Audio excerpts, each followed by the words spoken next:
अपशब्दमुक्त शाळाचा संकल्प. तारदाळच्या सन्मती विद्यालयात शुद्ध वाणीचा घुमला संस्कार मंत्र.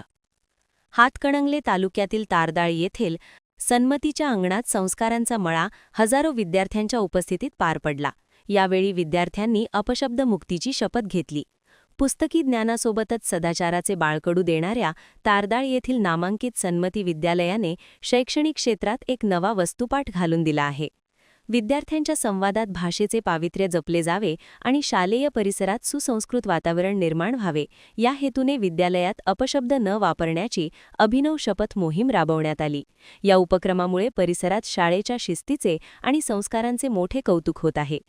आजच्या धावपळीच्या आणि सोशल मीडियाच्या प्रभावामुळे मुलांच्या बोलीभाषेत अनेकदा अनवधानाने अपशब्दांचा शिरकाव होताना दिसतो.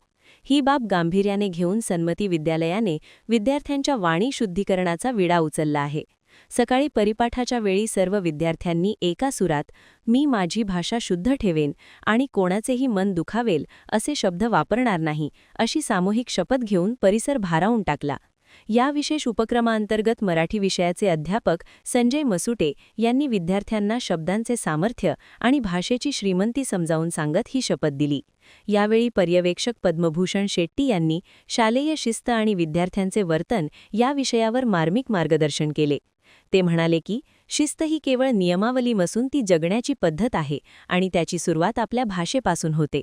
केवळ अभ्यासच नव्हे तर मुलांचे चारित्र्य घडवण्यावर या शाळेचा असलेला भर पाहून पालकांमध्ये समाधानाचे वातावरण आहे. मुख्याध्यापक चंद्रकांत तेरदाळे यांच्या मार्गदर्शनाखाली सर्व अध्यापक व अध्यापिकांनी या उपक्रमात सक्रिय सहभाग घेतला. या उपक्रमामुळे विद्यालयाच्या शिस्तप्रिय शाळा या लौकिकात आणखी भर पडली असून नवीन प्रवेशासाठी इच्छुक असलेल्या पालकांचे लक्ष सन्मती विद्यालयाने वेधून घेतले आहे. महान कार्य न्यूजसाठी बसगोंडा कडेमणी, तारदाळ.